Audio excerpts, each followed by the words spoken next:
Seguimos acá, hay que fijarnos eso. No quiero cosas que sean de ese ser humano director en esta radio, lo voy a decir, en este programa por lo menos. Estamos acá con Gaspar Joyer, como ya anunciamos y hablamos un poquitito con él, porque estrena Delfín. Delfín es tu tercer largometraje. Sí, la según tercera, lo que estuve ahí. La tercera aventura. La tercera aventura. La tercera recaída. Es tu tercer ficción, además, por lo que tengo entendido, ¿no? Sí, no, nunca no hice... indagaste en el documental. Como sonidista, que es mi oficio dentro del cine, creo que trabajé más en documental que en ficción, pero no... Creo que no tengo pasta para director de documental. ¿Ah, no? Es un mundo que no... ¿Qué crees? Me encanta el género documental, me encanta trabajar como sonidista en documentales, acompañar a los directores con mi aporte desde el sonido, pero a la hora de pensar un proyecto para dirigirlo yo me tienta mucho más la ficción, me sale la ficción naturalmente. Sentarme y escribir una historia pensando en que en algún momento la voy a filmar es algo que disfruto muchísimo. De todas las etapas que involucra hacer una película, creo que es una en las que me encuentro más cómodo. Para quien esté escuchando ahora y se esté preguntando qué es Delfín, de qué se trata Delfín, porque tiene un título como muy particular, sí, que puede inducir pensamientos puede que inducir probablemente errores. no tengan nada que ver con la película. De hecho, un periodista que no la había visto me preguntó hace poco cómo había sido trabajar con animales. No, me está. Y me quedé pensando qué se imaginaría, porque aparte, creo tratándose de una película filmada en Los Toldos, que es plena pampa húmeda, imaginarse que habíamos, no sé, llevado un delfín, porque supongo que la confusión venía por ahí. Claro, sí, seguro. Delfín es el nombre del protagonista, que es un niño de 11 años, a quien los padres, vaya a saber por qué, o bueno, parte de eso se cuenta de alguna manera en la película, le pusieron ese nombre singular y bueno, tiene alguna implicancia sobre su carácter o sobre su historia. Me encontré escribiendo la película con una vieja sentencia de algún filósofo o escritor latino que dice: el nombre es el destino. Y calzó dentro de lo que venía pensando para la película. No porque un nombre marque definitivamente todo lo que a uno le va a pasar en la vida, sino más bien como una clave a lo mejor para interpretar una vida, para pensar una vida, como otras pueden ser, ¿no? Como para los astrólogos puede ser la fecha de nacimiento. Claro. A la hora de interpretar todas las teorías pueden ser un buen punto de partida. Y bueno, en este caso el nombre de alguna manera determina algunas de las cosas que le pasan a este chico. Este niño tiene como un fuerte deseo por formar parte de una orquesta, toca un instrumento también muy singular como su nombre. ¿Cómo es que se llama? ¿El corno francés? Sí, en español lo llamamos corno francés. En otros lados simplemente le llaman corno. Horn. Nadie sabe muy bien por qué en español se le llama corno francés. No tiene un origen especialmente francés hasta donde yo sé. Mira. Pero que es básicamente una estilización para la orquesta sinfónica y en bronce de un instrumento que suponemos debe ser de los más antiguos que el ser humano inventó, fabricó para empezar a hacer música, que es los primeros serían simplemente un cuerno de búfalo o de alguna cosa así, que básicamente amplifica el sonido que uno hace, un llamado, ese llamado de los cazadores o de los guerreros. Hoy en día es básicamente un tubo de bronce bastante largo, enrollado sobre sí mismo y con una especie de trompa en la punta, que hace que es lo que le da el volumen al instrumento. Y bueno, ese instrumento en la historia es un viejo instrumento que está olvidado, casi escondido en una vitrina de la escuela, y este niño lo aprendió a tocar y bueno, y tiene como bien vos decías, la película transcurre en una semana y es la semana en la que él está planeando viajar a una ciudad vecina donde se va a realizar una audición para formar una orquesta. Te hago una pregunta por algo que te iba a hacer otra, pero me surgió algo cuando dijiste transcurre en una semana. Hay ahí como una decisión que tiene que ver por ahí más que con el guión, que es como decidir en cuánto tiempo transcurre la historia. ¿Qué me sirve más? ¿Que transcurra en un mes, en una semana, en unas horas? Digo, ¿cómo tomaste esa decisión particular que supongo que no es casual, pero... No, creo que dentro de las características que tenía el proyecto desde el comienzo, había como una cosa de simpleza, de un recorte sobre algo chiquitito y como amplificar o poner la lupa de la mirada sobre algo, sobre un tiempo corto, sobre un niño y ese universo que transcurría en una semana, y también de alguna manera mostrar, hay como algunas acciones en la película que se repiten, esta cosa circular que tiene la rutina de cada uno en el momento de levantarse, el momento de de ir a la escuela en el caso de él, o de ir a trabajar primero, porque es un niño que durante la mañana, antes de ir a la escuela, va a trabajar un rato, hace el reparto en una panadería, en bicicleta. Entonces estaba esta cosa cíclica, ¿no? De ver siempre las mismas acciones. Eso tiene que ver de alguna manera también con algo que narra la película en cuanto a ciertas rutinas y a la ruptura de esas rutinas. Y hay algo que mencionaste ahora también, que tiene que ver con la simpleza. La película es como es sencilla cuando uno la ve, es como mínima, como... Sí. Hay algo de eso que también me llamaba la atención, que era el riesgo o la dificultad de hacer avanzar una historia mediante acciones que no sean grandes peripecias, ¿no? ¿Cómo escribiste eso? Bueno, ahí era un poco el desafío, era hacer una película que tenga mucho ritmo, mucha dinámica, donde todo el tiempo pasen cosas, pero esas cosas no incluían explosiones, claro, persecuciones de vertiginosas por la autopista, disparos. De alguna manera era contar una aventura como puede ser para un niño de 11 años, tener que hacer un viaje, y la aventura que significa para un chico vivir en las condiciones en las que vive ese chico. Creo que la infancia es una aventura, o debería serlo. Entonces, bueno, un poco era contar eso, era poner la lente en pequeños detalles que hacen esa semana, que hacen que esa semana sea una aventura para ese chico. ¿Cómo surgió la idea de esta película? Digo, ¿qué fue lo que te disparó a pensar en este relato?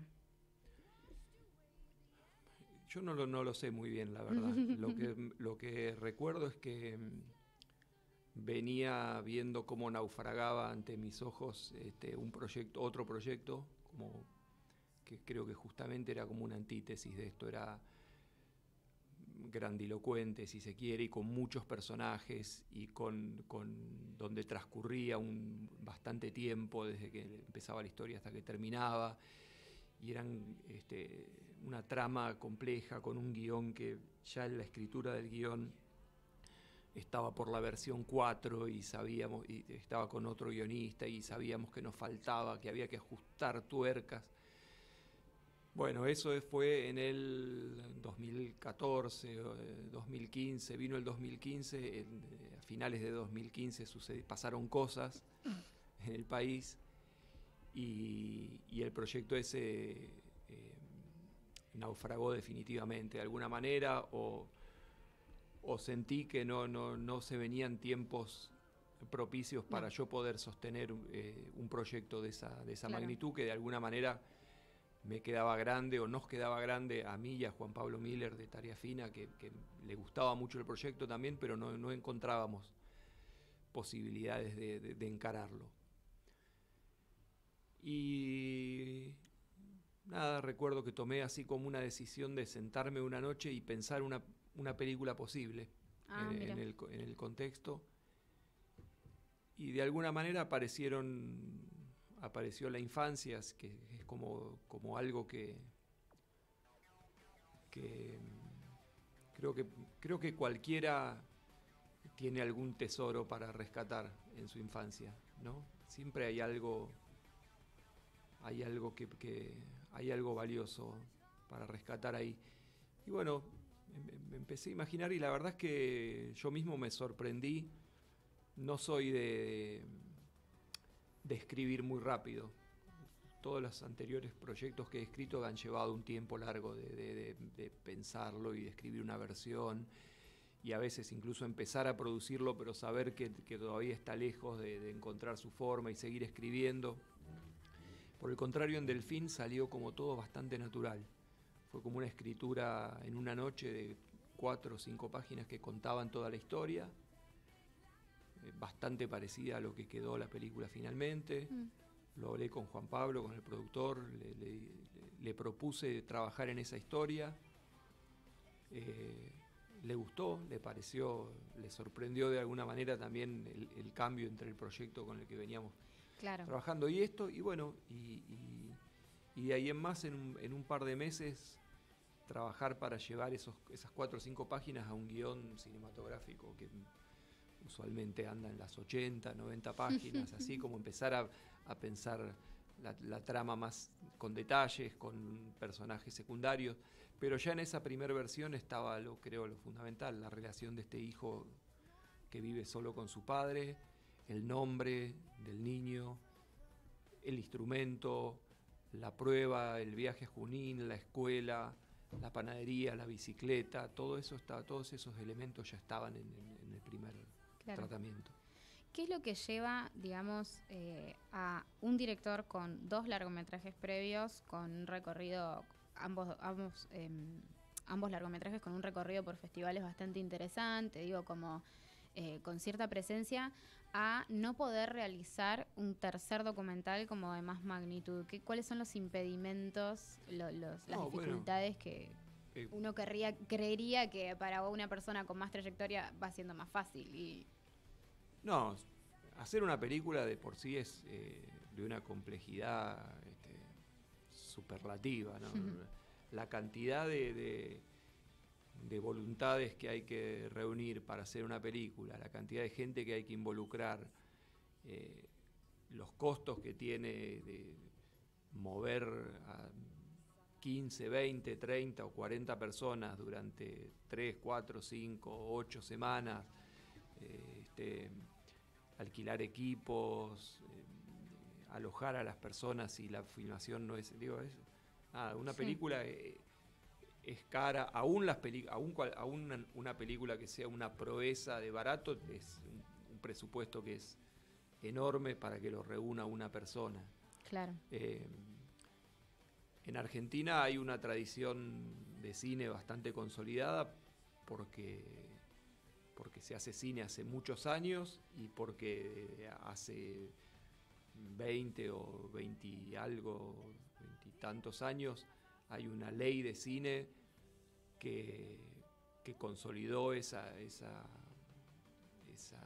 industria, podemos decir, por más que se puede discutir bastante si el término es adecuado o no, pero digamos, se hace cine, se hacen muchas películas porque se destina una parte de la plata que genera la taquilla de los cines, se destina a hacer cine y bueno, a partir de ahí hay gestiones mejores y peores en el instituto, pero hay una plata asignada, unas partidas anuales asignadas para hacer cine.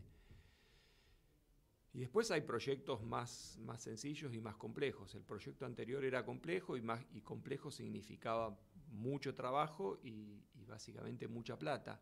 Claro. Y bueno, no hace falta que explique que la gestión que vino en el 2015 ya sabíamos lo que, si bien lo negaban en campaña, pero claramente iba a estar orientada al ajuste, al achique, que bueno, si fuera solamente del cine quizás sería un problema menor, ¿no?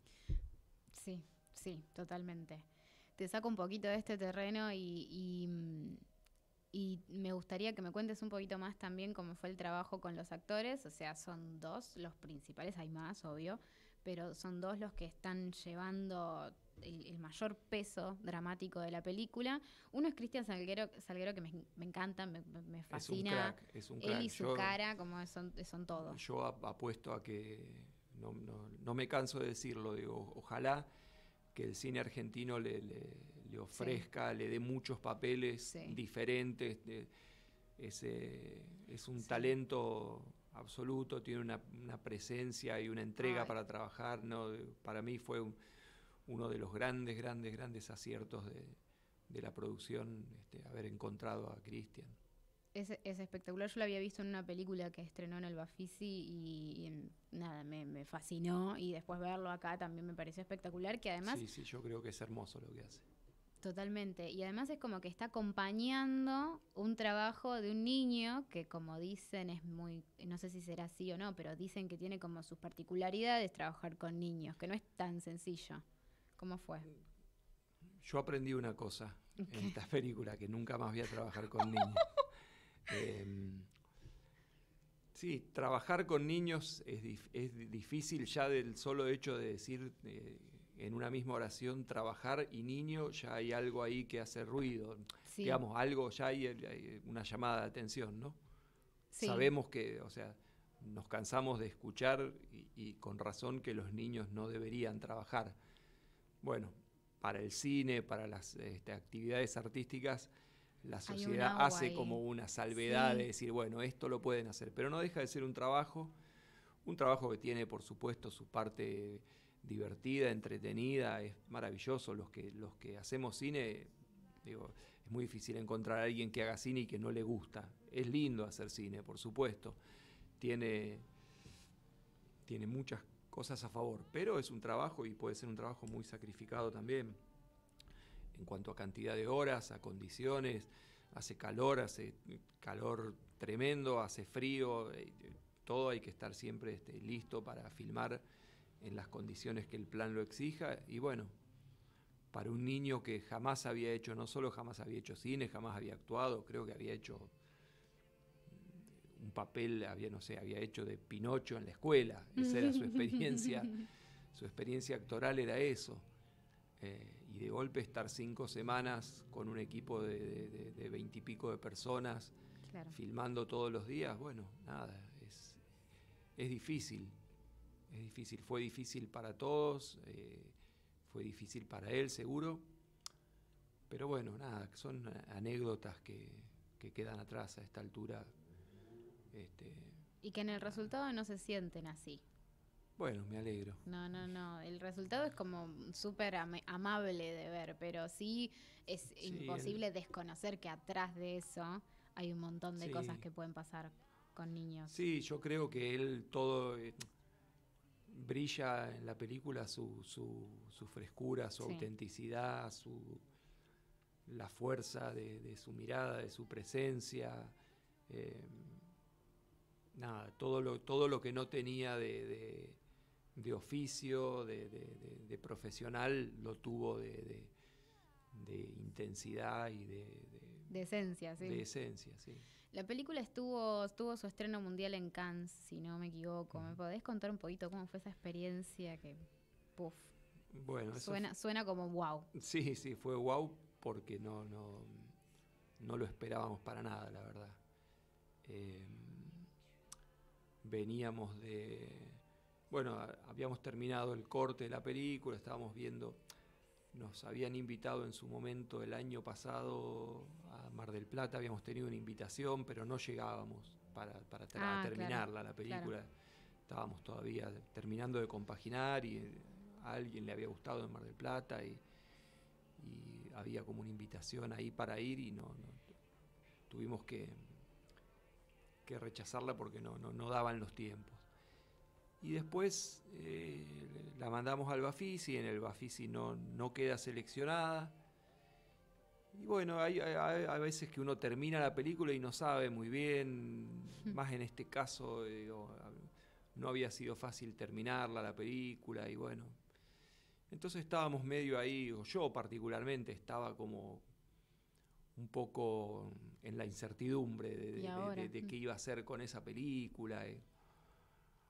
Y bueno, en ese momento llega esta invitación y bueno, fue como un renacer de las expectativas de la película. Fue muy lindo.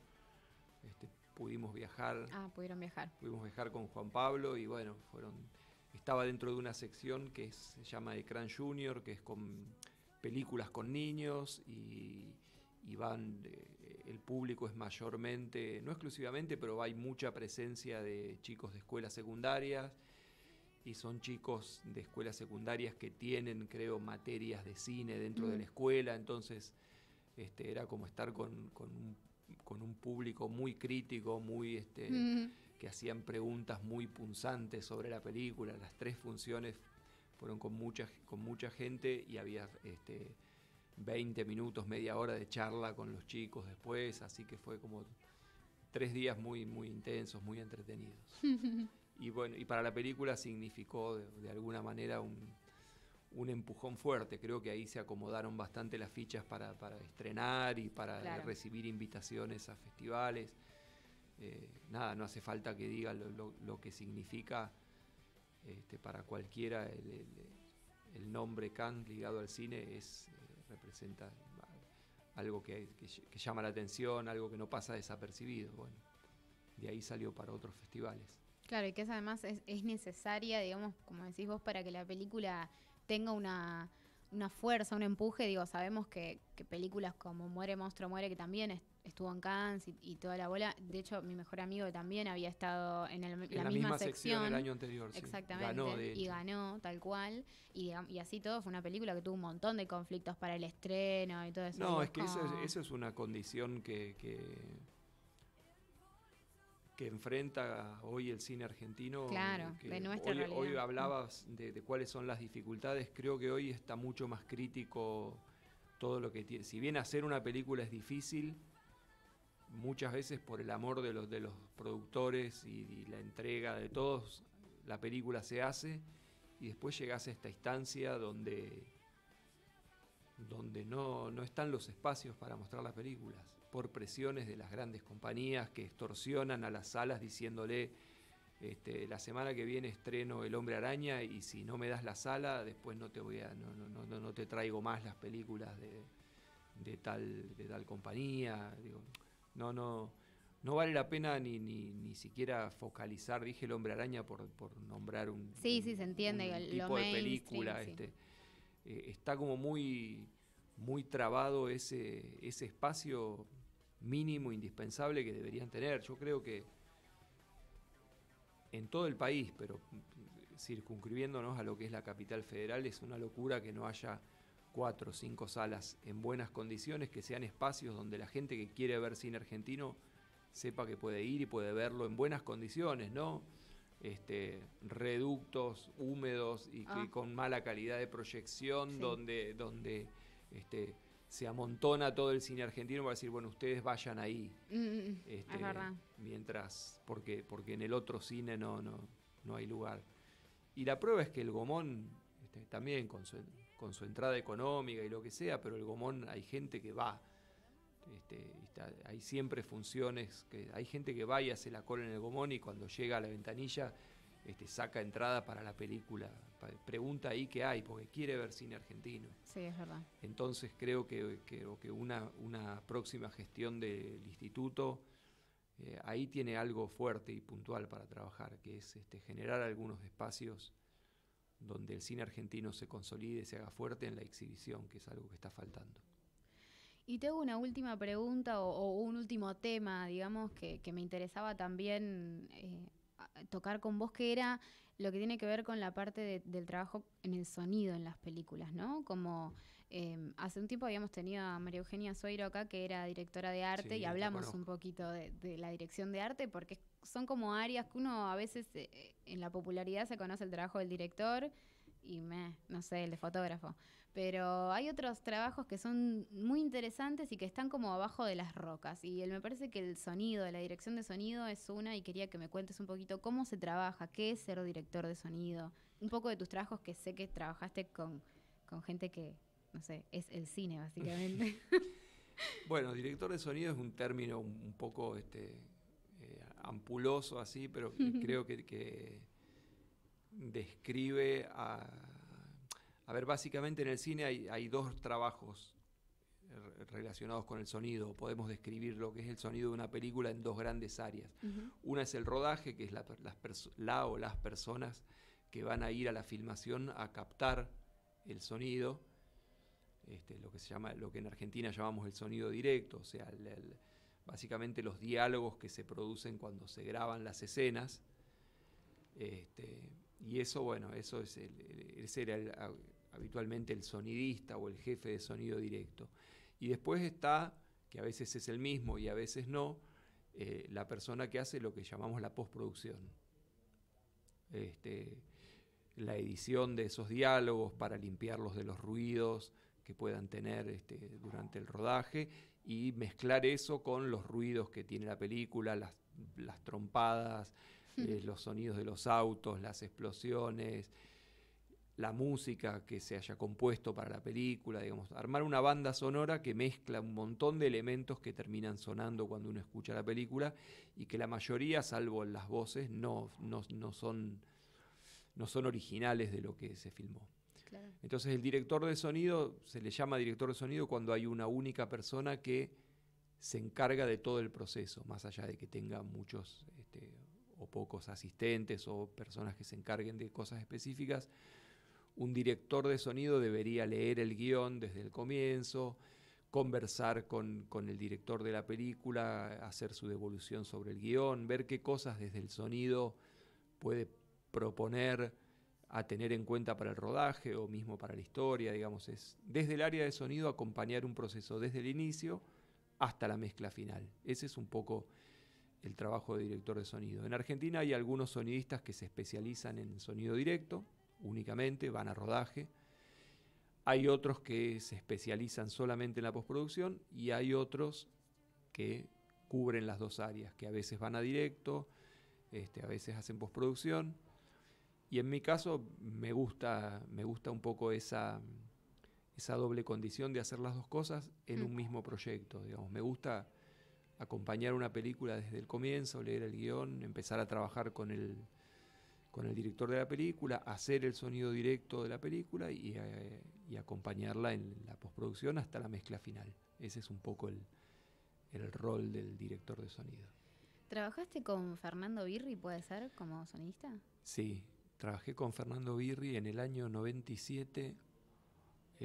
Vino Birri a la Argentina y con Cineojo, la productora de documentales, produjeron una película que se llamó Che, muerte de la utopía. Se cumplían los 30 años de la muerte del Che y era el momento en que se estaban buscando los restos, que no se sabía dónde se habían enterrado. Y Birri pensó una película que era salir un poco por diferentes lugares del mundo a preguntarle a la gente por el Che y también viajar a la higuera y ver un poco qué pasaba ahí en ese momento con esa búsqueda de los restos. Bueno, nada, la verdad que compartir esas semanas de trabajo con Birri fue para mí una de las grandes experiencias. Creo que